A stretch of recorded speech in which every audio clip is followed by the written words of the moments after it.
Jewelleries December 14న హన్మకొండకు వస్తుంది. First factory outlet. కారం రంగు రుచితో ఉంటుంది. ఆచి మిరపపొడి అదరగొట్టే కారం రంగు రుచి. నమస్తే, వెల్కమ్ టు ఆదాన్. నమస్తే రాజేష్ గారు. నమస్తే రాజేష్ గారు, ఈరోజు మన డిస్కషన్ లో ముఖ్యమైనటువంటి 3 అంశాల గురించి మనం మాట్లాడదాం. నంబర్ 1, నిన్నటి నుంచి జరుగుతున్నటువంటి రచ్చ. గౌతు లచ్చన్న విగ్రహావిష్కరణ కార్యక్రమంలో ఇటు గౌతు శిరీష, మంత్రి పార్థసారథి వీళ్ళు పాల్గొంటున్నటువంటి నేపథ్యంలోనే జోగి రమేష్ రావటం, అక్కడ పాల్గొనటం, రాసుకు పూసుకు తిరగటం అనేది అసలు కంటకింపుగా ఉంది తెలుగుదేశం పార్టీ శ్రేణులకి. సో అదే కంటిన్యూ అవుతోంది. దాని మీద లోకేష్ కూడా వివరణ కోరారు. ఆహ్వాన పత్రికలు కూడా బయటకు వచ్చిన తర్వాత ఇంకా రచ్చ పెరిగిపోతోంది. ఈ రకమైనటువంటి పద్ధతి కరెక్ట్ కాదని చెప్పి సరే వాళ్ళు ఇచ్చే వివరణ ఏదో ఇచ్చారు. ఇది ఇస్తున్నటువంటి సందేశం ఏంటి, ఇక మీదట మిగిలిన నాయకులు కూడా ఎలాంటి జాగ్రత్తలు పాటించాలనేది కొంత చర్చనీయాంశం అవుతుంది. సరే, అదే ఒక పక్కన తీసుకుంటే, రెండో పక్క సెకండ్ టాపిక్ లో మనం మాట్లాడాల్సింది ఒక ఆసక్తికరమైన అంశం. అమరావతిలో ఇన్వెస్ట్ చేయడానికి ఇన్వెస్టర్లు భయపడుతున్నారు అని చెప్పేసి తెలంగాణ మంత్రి పొంగులేటి శ్రీనివాసరెడ్డి అంటున్నారు. కారణం అంట విజయవాడ వరదలు, అదంతా ముంపు ప్రాంతం కాబట్టి అక్కడ భయపడుతున్నారు, హైదరాబాద్కి వచ్చేస్తున్నారు, బాగుందని చెప్పేసి ఒక కామెంట్ చేశారు.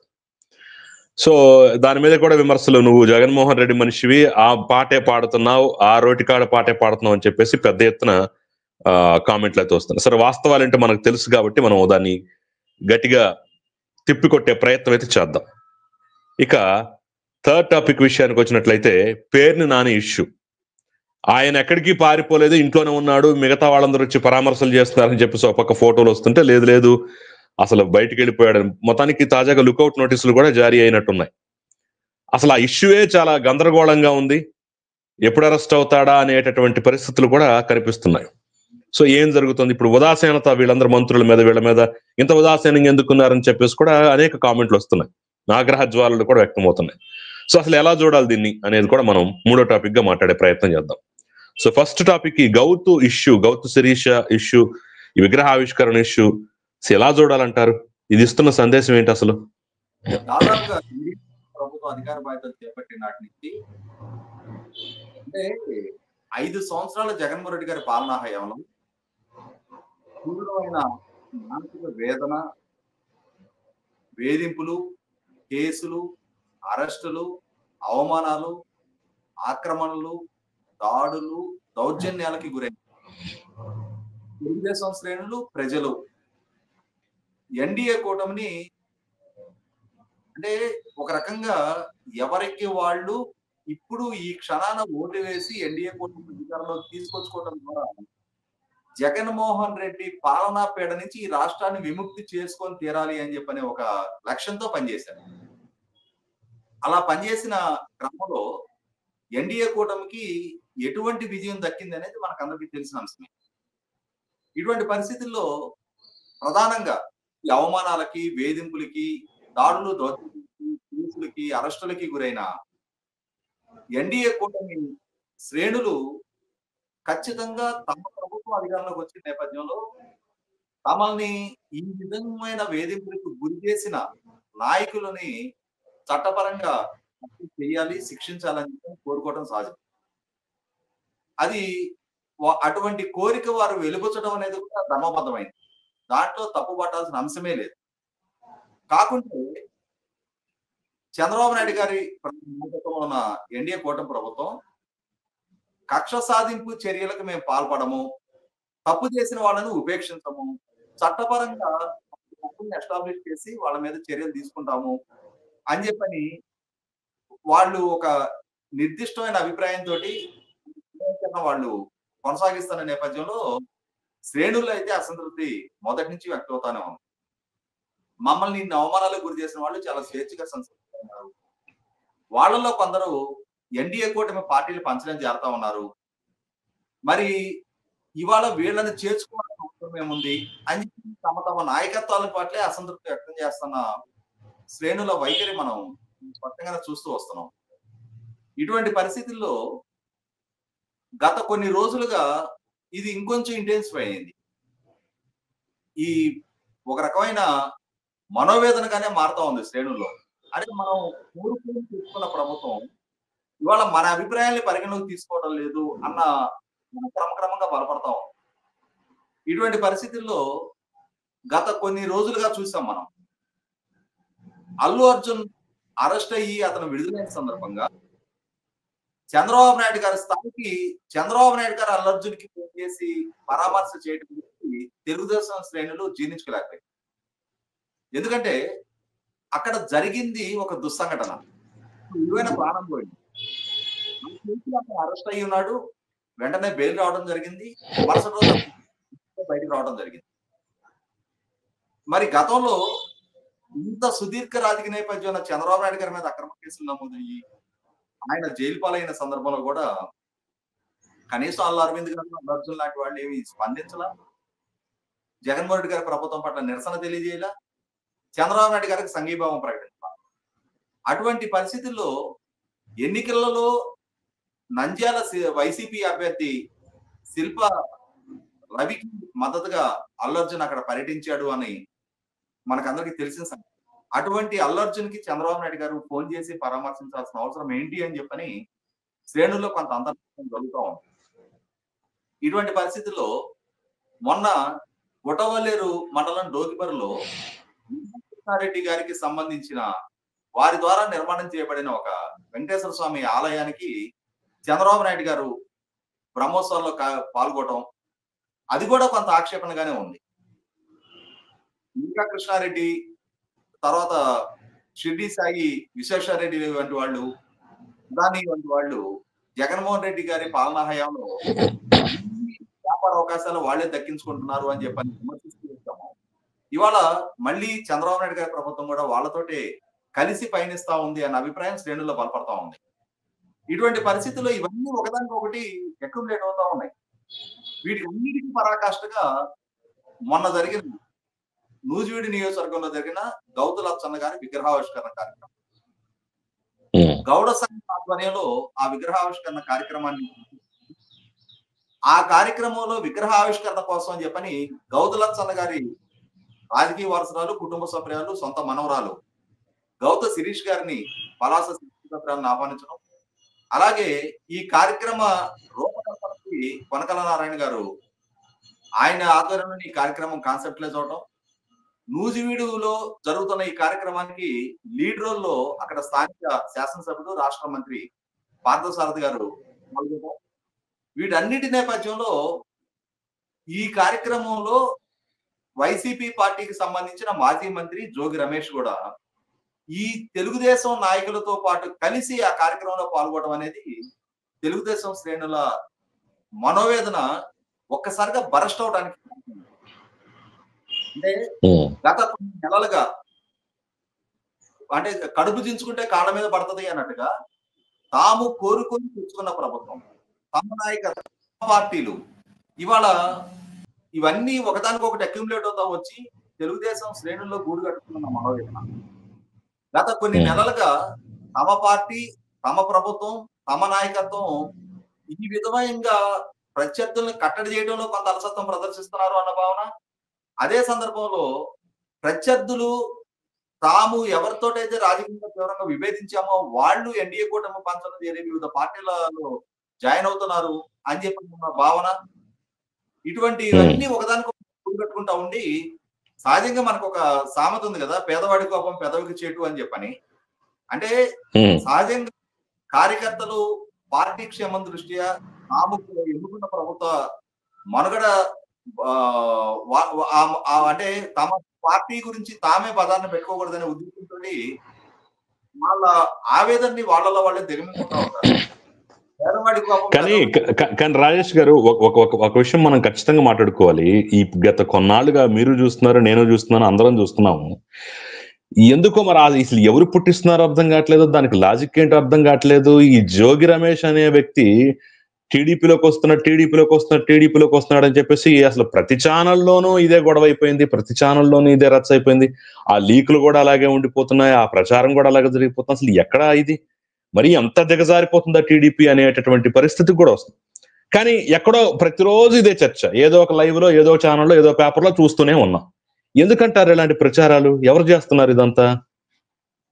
అంటే ఇక్కడ గమనించుకోవాల్సింది ఏంటి అంటే 2024 మే 13 జరిగిన ఎన్నికల్లో వైసీపీ పార్టీ నుంచి పోటీకి చేసిన సామినేని ఉదయభాను గారు, కిలార్ రోసయ్య గారు, బాలినేని శ్రీనివాస్ రెడ్డి గారు వంటి వాళ్ళు ఇవాళ ఎన్డీఏ కూటమిలో భాగస్వామైన జనసేన పార్టీ.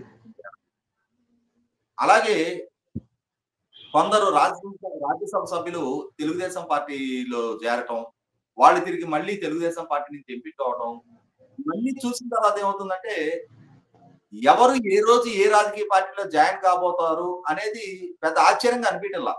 కాబట్టి ముందు ప్రచారాలకైతే మార్గం సుగమం చేస్తా ఉంది. అది అంశం. ఇప్పుడు ఒకటి వాస్తవం ఏంటి అంటే తెలుగుదేశం శ్రేణులు జోగి రమేష్ విషయంలో చాలా పర్టికులర్ గా ఉన్నది వాస్తవం. దానికి కారణం ఏంటి? ఇదే జోగి రమేష్ చాలా సందర్భాల్లో బహిరంగ ప్రవర్తించింది. శాసనసభ్యుడిగా ఉండి అతను సాక్షాత్తు చంద్రబాబు నాయుడు గారి ఇంటి మీదకి దాడికి రావడం జరిగింది. దాడికి రావడమే కాకుండా ఆ రోజు ఆ దాడికి పాల్పడటం ద్వారా అక్కడ ఎవరో ఒకరిని చంపేయడం ద్వారా తెలుగుదేశం శ్రేణుల్లో ఒక భయోత్పాతాన్ని కలిగించాలి, చంద్రబాబు నాయుడు గారిని హైదరాబాద్కి తరిమేయాలి అని చెప్పనే ఒక కుయుక్తితోటి ఈ దాడికి పాల్పడ్డాడు అని చెప్పని సాక్షులు జోగి రమేష్ మీద నమోదైన కేసులో వాంగ్మూలం ఇవ్వడం జరిగింది. అంటే ఒక నేర ప్రవృత్తితోటి సాక్షాత్తు జస్టిస్ కేటగిరీ రక్షణలో ఉన్న చంద్రబాబు నాయుడు గారి ఇంటి మీద దాడికి రావడమే కాక నీ తండ్రి మీదకే దాడికి వచ్చాను నువ్వెంత అని చెప్పని లోకేష్ గారి గురించి అతను చేసిన వ్యాఖ్యలు. అదే సందర్భంలో సెంటు స్థలాల పంపిణీ సందర్భంగా జరిగిన బహిరంగ సభలో జగన్మోహన్ రెడ్డి గారి సమక్షంలో, అలాగే అసెంబ్లీ వేదికగా ఇతను ఎంత జుగుప్సాకరమైన పదజాలంతో తెలుగుదేశం శ్రేణుల్ని పవన్ కళ్యాణ్ గారిని దూషించాడో చూసాం. అంటే జగన్మోహన్ రెడ్డి గారి కళ్ళలో ఆనందం చూస్తున్నారు. జగన్మోహన్ రెడ్డి గారికి మనసులో ఆయన ప్రత్యర్థుల్ని ఎంతగా దూషిస్తే ఆయన మనసులో స్థానం దక్కించుకోవడానికి అంతటి దగ్గరదారి ఒక మార్గాన్ని ఎంచుకొని అదే విధానాన్ని కొనసాగించి విస్తారీతిన చెలరేగిన తీరు మనం చూసాం. అటువంటి జోగి రమేష్ ఈ విగ్రహావిష్కరణ కార్యక్రమంలో తెలుగుదేశం పార్టీలో కీలక నాయకులుగా ఉన్న మంత్రి పార్థసారథి గారు, ఎమ్మెల్యేగా ఉన్న గౌతు శిరీష్ గారితో పాటు కలిసి అతను ఒక అధికారిక కార్యక్రమంలో, అంటే అధికారిక కార్యక్రమం కాదు అది, ఆ విగ్రహావిష్కరణ కార్యక్రమంలో వాళ్ళతో పాటు కలిసి అతను రోడ్, అలాగే ఆ బహిరంగ సభలో విగ్రహావిష్కరణ కార్యక్రమంలో పాల్గొనడం అనేది ఖచ్చితంగా తెలుగుదేశం శ్రేణులకి ఆక్షేపణీయం. 100% దీన్ని తెలుగుదేశం శ్రేణులు స్వాగతించలేని పరిస్థితులు గురవుతా ఉన్నారు. నిన్నటి వరకు కిలార్ రోసయ్య తోటి రాజకీయంగా తీవ్రంగా విభేదించాం. ఇవాళ కిలార్ రోసయ్య అధికార పార్టీ పంచం చేరిపోయాడు. బాలినేని శ్రీనివాస్ రెడ్డి, సామినేని ఉదయభాన్తో రాజకీయంగా విభేదించాం. వాళ్ళు అధికార కూటమిలో జాయిన్ అయిపోయారు. ఎవరితోటి రాజకీయంగా విభేదించామో వాళ్ళు ఇవాళ అధికార పార్టీ పంచం చేరుతూ ఉంటే మధ్యలో నిన్నటువంటి వాళ్ళతో విభేదించిన శ్రేణులు మేము ఒరివాళ్ళమా అని చెప్పి అభిప్రాయం నాయకత్వాలు ఈ విధమైన నిర్ణయాలు చేస్తున్నాయని చెప్పని మనోవేదన గురవుతా ఉన్నది 100% కూడా వాస్తవం. ఇటువంటి సందర్భంలో ఖచ్చితంగా నేను జరిగిన సంఘటన అనేది ఈ కార్యక్రమంలో తెలుగుదేశం శ్రేణులతో కలిసి జోగి రమేష్ పాల్గొనడం అనేది ఖచ్చితంగా ఆక్షేపణీయంగానే ఉన్నది. అందులో ఎటువంటి డిస్ప్యూట్ లేదు. అయితే ఇక్కడ ఈ కార్యక్రమ రూపకల్పన చేసిన నిర్వాహకులు కూడా ఆలోచించుకోవాల్సింది ఏంటి అంటే ఇవాళ కుల సంఘం పేరిట ఈ కార్యక్రమ నిర్వహణగా పూనుకున్నారు. మరి కుల సంఘం పేరిట ఈ కార్యక్రమ రూపకల్పన పూనుకుంటే అక్కడ కుల సంఘాలకు ఏమవుతుందంటే మేము పార్టీలకు అతీతం, మా కులానికి ప్రాధాన్యత, అన్ని పార్టీల్లో ఉన్న మా కులాన్ని ఆహ్వానిస్తాము అని చెప్పని వాళ్ళు ఆహ్వానిస్తున్నారు. అంటే వాళ్ళు కొంచెం డిప్లొమాటిక్ గా అన్ని పార్టీల ప్రాబల్యం వాళ్ళకు ఉండాలి అని చెప్పని వాళ్ళు ప్రయత్నం చేస్తున్నారు. కానీ అక్కడ ఖచ్చితంగా నాయకులైతే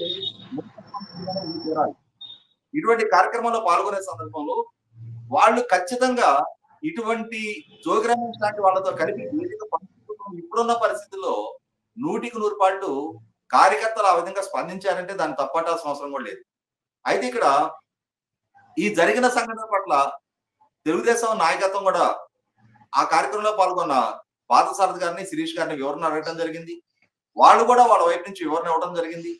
ఆ వివరణ ఇచ్చిన తర్వాత కూడా అంటే ఇక తెలుగుదేశం ఆగ్రహవేశాలు ఎట్లా ఉన్నాయంటే ఒక సర్టైన్ ఎక్స్టెంట్ దాటేసి ఉన్నారు. అంటే గౌతు శిరీష్ గారిని కూడా ఆమె కులానికి ప్రాధాన్యత ఇచ్చింది. పార్టీ ఇంట్రెస్ట్, నాయకుడి గౌరవానికన్నా కూడా కుల సంఘ కార్యక్రమానికి ప్రాధాన్యత ఇచ్చి జోగి రమేష్ ఆ కార్యక్రమంలో పాల్గొన్నా కూడా ఆ కార్యక్రమాన్ని బహిష్కరించి దూరంగా ఉండాల్సిందిగా ఆమె ఆ కార్యక్రమంలో పాల్గొనడం అనేది ఆక్షేపణీయం అని చెప్పని కూడా శ్రేణి నుంచి ఒక భావన వ్యక్తమవుతుంది. ఇక్కడ ఈ సందర్భంగా ఏంటంటే 100% పార్థసారథి గారు, గౌతు శిరీష్ గారు జోగి రమేష్ తో కలిసి వేదిక పంచుకోవడం ఆక్షేపణీయం. అందులో ఎటువంటి డౌట్ లేదు. నేను కూడా ఎటువంటి పరిస్థితుల్లో సమర్థించను.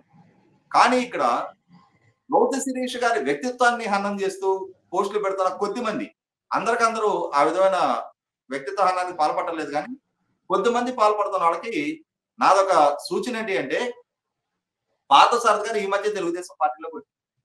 కానీ గౌతు శిరీష్ గారు దశాబ్దాల తరబడి తెలుగుదేశం పార్టీ తోటి అనుబంధం ఉన్న కుటుంబ సభ్యురాలు. అదే సందర్భంలో ఆమె కులానికి ప్రాధాన్యత ఇచ్చింది అన్న అభిప్రాయంతో కూడా నేను ఏకీభవించను. ఎందుకంటే 2.5 దశాబ్దాలకు పూర్వమే కులాంతర వివాహం చేసుకున్న నేపథ్యం గౌతు శిరీష్ గారు. కాబట్టి కులానికి ఆమె ప్రాధాన్యత ఇచ్చున్నట్టయితే, కులపరమైన మోటివ్ ఆమెకు ఉన్నట్టయితే కులాంతర వివాహానికి సిద్ధపడదు. ఆ కుటుంబం కూడా దాన్ని ఆమోదించదు. కాబట్టి కులపరమైన భావజాలాన్ని ఆపాదించడం కన్నా పార్టీ పరమైన లాయల్టీ విషయం ప్రశ్నించండి. చంద్రబాబు నాయుడు గారిని ఆ విధంగా అవమానించిన జోగి రమేష్ తో కలిపి వేదిక పంచుకోవడానికి ప్రశ్నించండి, ప్రస్తావించండి. దానికి వివరణ కూడా తీరాలి. వివరణ ఇవ్వడం కూడా జరిగింది. అదే సందర్భంలో పార్థసారథి గారు కూడా నిన్న బహిరంగంగా చంద్రబాబు నాయుడు గారికి క్షమాపణ చెప్పడం జరిగింది. కాబట్టి ఏంటంటే, భవిష్యత్తులో ఇటువంటి సంఘటనలు మళ్ళీ పునరావృతం కాకుండా చూసుకుంటామని చెప్పని కూడా పార్టీకి ఎష్యూర్ చేస్తున్న నేపథ్యంలో శ్రేణులు కూడా ఇక్కడతోటి ఈ జరిగిన సంఘటన పట్ల పొలాన్ చేయకుండా వదిలేస్తే బెటర్ అని నా ఉద్దేశం. ఎందుకంటే ఇక్కడ ఖచ్చితంగా తీసుకుంటే కాళ్ళ మీద పడుతుంది అని చెప్పని దీని మూలాల్లోకి వెళ్తే దీనికి వ్యతిరేకమైన చాలా వాదనలు కూడా వస్తా ఉన్నాయి. తారక రత్న గారు చనిపోయినప్పుడు విజయసాయి రెడ్డి గారు చంద్రబాబు నాయుడు ఆనీచంగా మెలగలేదా? ఆ రోజు ఆ సంఘటన దృష్ట్యా అది సమర్థనీయమైనప్పుడు ఇక్కడ ఈ సంఘటన దృష్ట్యా ఇది సమర్థనీయం ఎలా కాదు అని చెప్పని ప్రశ్నించాలని కూడా ప్రశ్నిస్తా ఉన్నాం. ఎందుకంటే ఇక్కడ ఒక ప్రశ్నకి ఇంకో ప్రశ్న సమాధానం కాదు, కాబోదు. కాబట్టి ఏంటంటే ఇక ఈ వాద ప్రతివాదనలు, సమర్థింపు, వ్యతిరేక వాదనలు కొనసాగించుకోవడం వల్ల ఒక పార్టీలోనే విభిన్న పార్టీకి ఒక 2 భిన్న ధృవాలుగా, భిన్న వర్గాలుగా ఈ వాద సంవాదాలు జరుగుతూ ఉంటాయి. అది ఎట్టి పరిస్థితుల్లో కూడా పార్టీ బలోపేతానికి కూడా దోహదం చేసే చర్య కాదు. ఖచ్చితంగా వాళ్ళ వైపు నుంచి తప్పు జరిగింది వాస్తవం. ఆ తప్పుని వాళ్ళే అడ్మిట్ అవుతా ఉన్నారు. దానికి పశ్చాత్తాపం వ్యక్తం చేస్తా ఉన్నారు. కాబట్టి భవిష్యత్తులో ఇంకొకసారి ఇటువంటి చర్యలు పునరావృతం కాకుండా ఇదొక మిగిలిన నాయకులు కూడా ఒక సంకేతం. ఇది కుల సంఘాల మాటన ఎవరితోటైనా మేము అలైబలేగా ఉంటాము, ఎవరితోటైనా ముఖాన్ని చేసి తిరుగుతాము అనే సంకేతాన్ని ప్రజలు ఆహ్వానించడానికి ఒక సంకేతం ఇప్పుడు పంపించడం జరిగింది. కాబట్టి 100% శ్రేణులు కూడా కొంత సమయంలో పాటించాలి.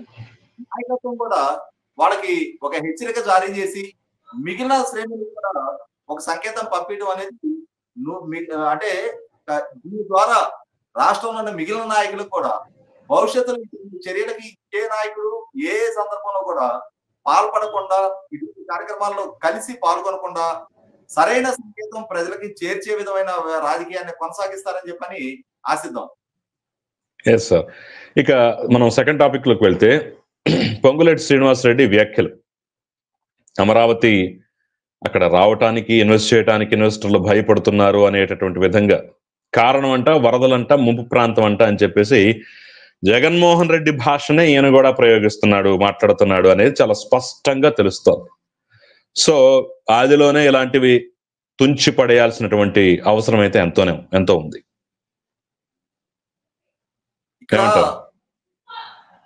రాజకీయ అవసరాల రీత్యా వైసీపీ పార్టీకి రాజీనామా చేసి ఆ రోజు టిఆర్ఎస్ పంచం చేరిన, ఇవాళ టిఆర్ఎస్ ప్రజలలో ప్రాబల్యం కోల్పోతుందని గ్రహించి కొంచెం ముందుగానే కాంగ్రెస్ పార్టీ పంచన చేరి ఇవాళ పదవులు దక్కించుకున్నా. వీళ్ళందరికందరూ ఆ రోజు జగన్మోహన్ రెడ్డి గారితో ఏ విధమైన అనుబంధాన్ని కొనసాగించారో అదే విధమైన అనుబంధాన్ని గత 5 సంవత్సరాల జగన్మోహన్ రెడ్డి గారి పాలనాయంలో కూడా కొనసాగించారనేది మనకందరికీ తెలిసిన ఓపెన్ సీక్రెట్. పొంగులేటి శ్రీనివాసరెడ్డి గారి కుటుంబ యాజమాన్యంలో ఉన్న రాఘవ కన్స్ట్రక్షన్స్ ఎన్ని వేల కోట్ల రూపాయల కాంట్రాక్టులు జగన్మోహన్ రెడ్డి గారి పాలనా హయాంలో దక్కించుకుంది అనేది మనకందరికి చాలా స్పష్టంగా తెలిసిన సంగతి. అవును. కాబట్టి వాళ్ళ అటువంటి పొంగులేటి శ్రీనివాసులు రెడ్డి గారు జగన్మోహన్ రెడ్డి గారి రాజకీయ ఎజెండా అమలు చేయడానికే ప్రయత్నం చేస్తారు. ఇవాళ ఆయన తెలంగాణలో మంత్రి హోదాలో ఉండి తెలంగాణ బ్రాండింగ్ ప్రమోషన్ కోసం ఈ రోజు ఆయన తెలంగాణ బ్రాండింగ్ ప్రమోషన్ కోసం ఆంధ్రప్రదేశ్ రాష్ట్ర బ్రాండింగ్ ని దెబ్బతీసి తద్వారా తెలంగాణ ప్రతిపాదించాలని చెప్పిన ప్రయత్నం చేయడం అనేది 100% ఆక్షేపణీయం. ఇవాళ తెలంగాణకి ఉన్న నైసర్గికంగా ఉన్న మెరుగైన అంటే వాతావరణ పరిస్థితులు కానీ, ఇక్కడ ఉండే ల్యాండ్ అవైలబిలిటీ కానీ, ఇక్కడ ఉండే హ్యూమన్ రిసోర్సెస్ కానీ, ఇక్కడ ఉండే సాంస్కృతిక మేళవింపు కానీ, ప్రభుత్వ పరంగా అందించే సహకారం కానీ, road connectivity, rail connectivity, port connectivity, వీటి గురించి చెప్పి తెలంగాణ బ్రాండింగ్ ని ప్రమోట్ చేసుకోవచ్చు. ఇవాళ మనకి చాలా స్పష్టంగా అందుతున్న సంకేతం ఏంటి? ఈ రోజు పేపర్లో వచ్చిన వార్త 2019-24 మధ్య కాలంలో తెలంగాణకి 9,800 మిలియన్ల విదేశీ ప్రత్యక్ష పెట్టుబడులు తెలంగాణ రాష్ట్రానికి వస్తే ఆంధ్రప్రదేశ్ రాష్ట్రానికి 1000 మిలియన్ల విదేశీ పెట్టుబడులు రావడమే జరిగాయి. అంటే తెలంగాణ ప్రస్తుతం చాలా ముందుంది. ఇటువంటి పరిస్థితుల్లో తెలంగాణ తను మరింతగా పురోగమించడం కోసం తనకున్న వనరుల ప్రాతిపదికగా, తనకున్న మెరిట్స్ ప్రాతిపదికగా తన బ్రాండింగ్ ప్రమోట్ చేసుకోవాలి తప్ప ఆంధ్రప్రదేశ్ రాష్ట్ర బ్రాండింగ్ దెబ్బతీయడం ద్వారా, అక్కడ బ్రాండింగ్ మీద దుష్ప్రచారం చేయడం ద్వారా, అక్కడ ప్రాంతాన్ని చులకన చేసి తద్వారా తన బ్రాండింగ్ పెంచుకోవాలని చెప్పి ఆలోచన చేస్తే 100% ఆక్షేపణీయం. ఎందుకంటే ఆయన ఈ మధ్యకాలంలో విజయవాడలో సంభవించిన వరదల గురించి ప్రస్తావిస్తా ఉన్నారు. అదే పొంగులేటి శ్రీనివాస్ రెడ్డి గారు గత దశాబ్ద కాలంలో హైదరాబాద్ నగరం 3 సార్లు మునిగింది. మరి దానికి ఏం సమాధానం చెప్పింది? ఆయన ప్రాతినిధ్యం ఖమ్మం పట్టణం మొన్న విజయవాడ వరదల సందర్భంగా మున్నేరు ముంపుకి ఖమ్మం పట్టణం ఎంత అతలాకుతలమైంది. మరి ఖమ్మంకి జనావాస యోజన కాదని చెప్పని పొంగులేటి శ్రీనివాస్ రెడ్డి గారు చెప్పదలుచుకున్నాడా? ప్రకృతి వైపరీత్యాలు ఎప్పుడో దశాబ్దాలకు ఒకసారి సంభవిస్తుంది. ఎర్త్క్వేక్స్, తుఫాన్లు, వరదలు, వీటిని నివారించగలిగే సామర్థ్యాలు మాట్లాడుతున్నాయా? మన దేశంలో జాతీయ రాజధానిగా కొనసాగుతున్న న్యూఢిల్లీ కూడా యమునా వరదలకు గురైంది. ఆర్థిక రాజధానిగా కొనసాగుతున్న ముంబై గత 15-20 సంవత్సరాల్లో ఎంత బేతాహమైన వరదలకు గురైంది మనం చూసాం. ఎంత భారీ వర్షాలకు గురైంది మనం చూసాం. అలాగే చెన్నై ఎన్ని వరదలకు గురైంది చూసాం. బెంగళూరు ఏ విధమైన పరిస్థితులు ఎదుర్కొందో మనం చూసాం. ఇటువంటి పరిస్థితుల్లో ప్రకృతి వైపరీత్యాలకు గురిగాని ప్రాంతం ఏది? తెలంగాణ హైదరాబాద్ నగరం ఈ మధ్యకాలంలో గురైంది మన కళ్ళ ముందు కనిపిస్తా ఉన్న సందర్భంలో కూడా అమరావతి ప్రాంతాన్ని ముంపు ప్రాంతంగా చిత్రీకరిస్తా, అమరావతి ముంపు ప్రాంతం కాబట్టి పెట్టుబడిదారులు హైదరాబాద్ ఎంచుకుంటున్నారు అని చెప్పని అమరావతి బ్రాండింగ్ దెబ్బతీసే ప్రయత్నం చేస్తా ఉన్నారు. 100% ఇది ఆక్షేపణీయం. ఎందుకంటే ఇప్పుడు మనం ప్రస్తావించుకున్న చాలా నగరాలు చాలా సందర్భాల్లో వరద ముంపుకు గురయ్యాయి. అమరావతి కృష్ణానదిలో 11,40,000 క్యూసెక్ల రికార్డు స్థాయి వరద వచ్చిన ఈ 2024 సంవత్సరం కృష్ణానది వరదల్లో కూడా అమరావతి ప్రాంతం గురి కాలేదనేది వాస్తవం. ఇటువంటి పరిస్థితుల్లో ఉద్దేశపూర్వకంగా అమరావతి ప్రతిష్టని దెబ్బతీయడం ద్వారా తెలంగాణ ప్రతిష్టని పెంచుకోవాలి అని చెప్పని ఈ పొంగులేటి శ్రీనివాస్ వారి ఈ కుయుక్తులు కుట్రలని ఖచ్చితంగా ఆంధ్రప్రదేశ్ పౌర సమాజానికి, ఆంధ్రప్రదేశ్ ప్రభుత్వానికి, ఆంధ్రప్రదేశ్ అధికార వ్యవస్థకు కూడా ఉంది. నేను మొదట్లోనే చెప్పినట్టుగా ఆ తెలంగాణ ప్రాంతానికి చాలా చెప్పుకోదగ్గ మెరిట్స్ ఉన్నాయి. ఇవాళ హైదరాబాద్ లాంటి మెట్రోపాలిటన్ సిటీ హైదరాబాద్ ఒక వరంగా ఉంది, తెలంగాణకు ఒక వరంగా ఉంది. ఇవాళ ఫుల్లీ ఎక్విప్డ్ సిటీ అంటే సివిక్ కమ్యూనిటీస్ పరంగా కానీ, పరంగా కానీ, రైల్ అండ్ ఎయిర్ పరంగా కానీ, ఇన్ఫ్రాస్ట్రక్చర్ పరంగా కానీ, హ్యూమన్ రిసోర్సెస్ పరంగా కానీ, అన్నిటికన్నా ముఖ్యంగా సంస్కృతి పరంగా. ఎందుకంటే వాళ్ళు Hyderabad is the north to the south అనుకుంటారు. దక్షిణాది వాళ్ళు Hyderabad is the south to the north అనుకుంటారు.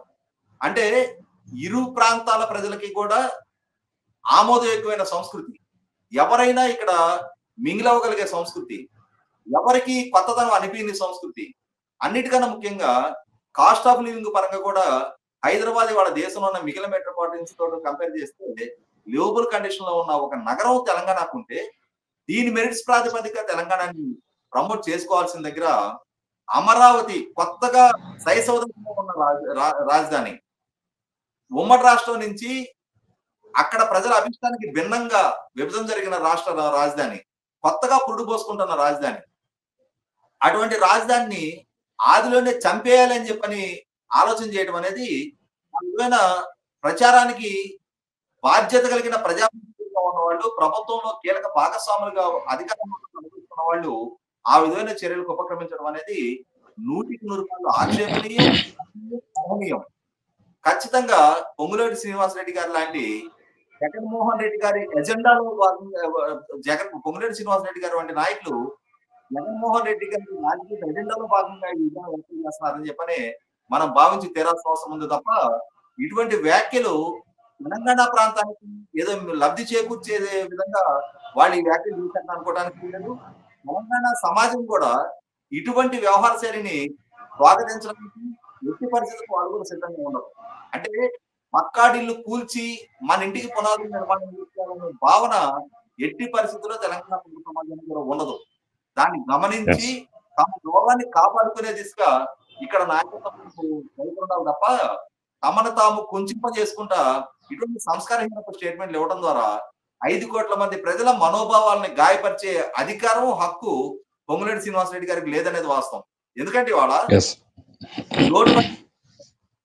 రాజధాని లేకుండా ఏర్పడ్డ రాష్ట్రం, గ్రామీణ నేపథ్యం ఉన్న రాష్ట్రం, పారిశ్రామికీకరణ పెద్దగా లేని రాష్ట్రం, విద్యా వైద్య ఉపాధికి పక్క రాష్ట్రాల మీద ఆధారపడుతున్న రాష్ట్రం, అటువంటి రాష్ట్రం దేశంలో మిగిలిన రాష్ట్రాల సరసన తాము కూడా తలెత్తుకొని నిలబడటానికి ఒక మార్గం సుగమం చేసుకుంటున్న సందర్భంలో, తాము కూడా ఒక సమగ్ర రాజధాని నిర్మాణానికి కూనుకుంటున్న సందర్భంలో ఆదిలోనే ఆ రాష్ట్ర బ్రాండింగ్ ని, ఆ రాజధాని బ్రాండింగ్ ని దెబ్బతీయాలని చెప్పని ఆలోచన చేసే ఏ నాయకుడినైనా సంకుచిత స్వభావంగానే మనం భావించాల్సి ఉంటుంది.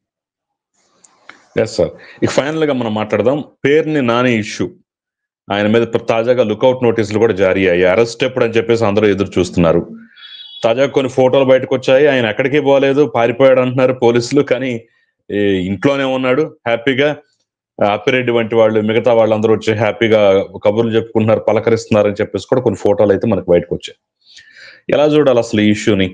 ఆయన ₹1 కోటి డీడీలు కట్టడం కానివ్వండి, ఇవన్నీ అసలు అనేక అనుమానాలకు, అనేక చర్చలకు తావిస్తున్నాయి. మనకి కుటుంబంలో కొన్ని పంచాయతీలు ఉంటాయి. ఎవరో ఒక మహిళతో అసభ్యంగా ప్రవర్తిస్తాడు.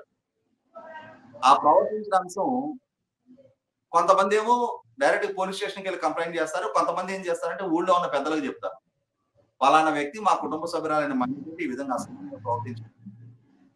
అదొక పంచాయతీ జరుగుద్ది. ఆ పంచాయతీ జరిగినప్పుడు పంచాయతీలో ఇతను ఆ మహిళతో అసభ్యంగా ప్రవర్తించింది నిర్ధారణ అవుతుంది. చట్టపరమైన శిక్ష ఏంటి? మామూలుగా అయితే పోలీస్ స్టేషన్కి వెళ్ళి కంప్లైంట్ చేస్తే అరెస్ట్ చేస్తారు, జైలుకి పంపిస్తారు. కానీ ఇక్కడ ఈ సోకాల్డ్ పెద్ద మనుషుల సమస్యలు ఈ పంచాయతీ జరిగినప్పుడు ఏం చేస్తారంటే, ఓ నువ్వు ఈ తప్పు చేసావు కదా, సరే నీకు ఒక 10,000 జరిమానా కట్టు అంటారు. అంటే ఆ 10,000 కట్టినప్పుడు వాడు చేసిన తప్పు మాఫీ కాదు. వాడి జేబులో ఉంటే రేపు ఇంకొక 2 మహిళలతో సభ్యంగా ప్రవర్తించవచ్చు. వాడికి ఆ డబ్బుతోటి దేన్నైనా ఖరీదు చేసుకునే సౌకర్యం దక్కటమే. ఇవాళ పేరుని నాని విషయంలో కూడా అదే జరిగింది. ఎందుకంటే ఇక్కడ అతని సతీమణి యజమానురాలుగా ఉన్న గోడౌన్లని సివిల్ సప్లైస్ డిపార్ట్మెంట్ కి లీజుకోవడం, సివిల్ సప్లైస్ డిపార్ట్మెంట్ కి సంబంధించిన బియ్యాన్ని ఇతను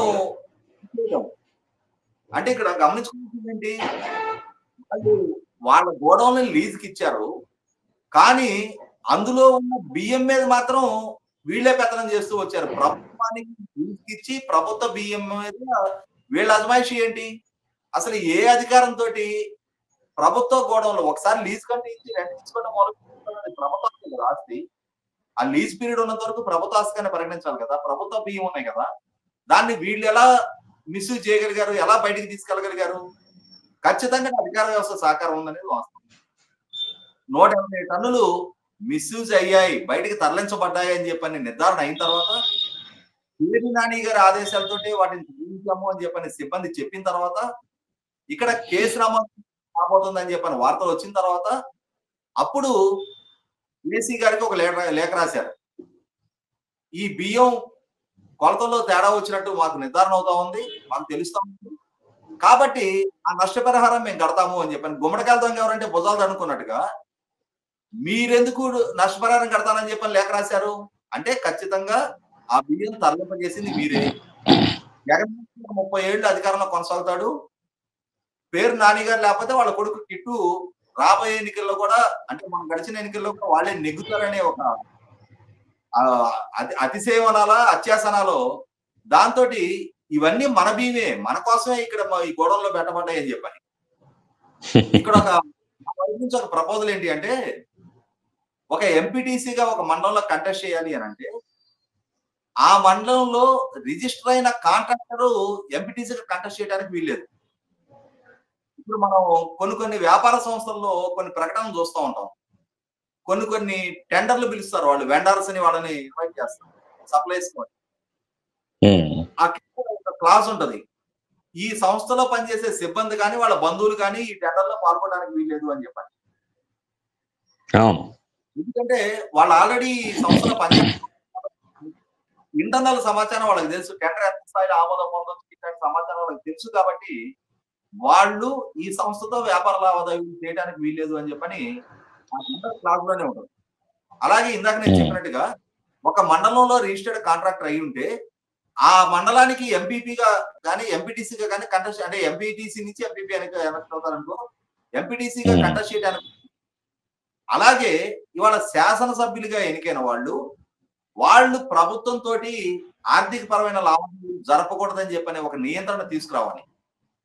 లేకపోతే వాళ్ళ పేరు నాని అతనే శాసనసభ్యుడు, అతనే మంత్రి, అతని కుటుంబంలో ఉన్న గోడౌన్లే ప్రభుత్వానికి అతికిచ్చేసి, అతికియటం వల్ల ఏమైంది, ఇది నా ప్రెమిసెస్ అనే ఫీల్, నేను ప్రభుత్వానికి లీజుకి ఇచ్చానని ఫీల్ అవ్వాలా.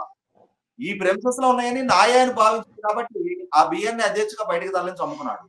ఎప్పుడైతే దొంగతనం బయటకు వచ్చిందో 70 లక్షల రూపాయలు ఇవాళ అతను ప్రభుత్వానికి డీడీల రూపంలో మొదట 1 కోటి రూపాయలు డీడీలు చెల్లించడం జరిగింది.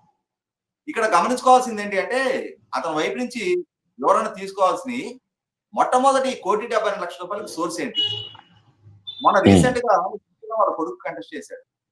ఆ కంటెస్ట్ చేసినప్పుడు అతనికి సంబంధించిన బ్యాంక్ బ్యాలెన్స్, వాళ్ళ కుటుంబానికి సంబంధించిన బ్యాంక్ బ్యాలెన్స్ లో 1,72,00,000 రూపాయలు రిఫ్లెక్ట్ అయినాయా కాలేదా?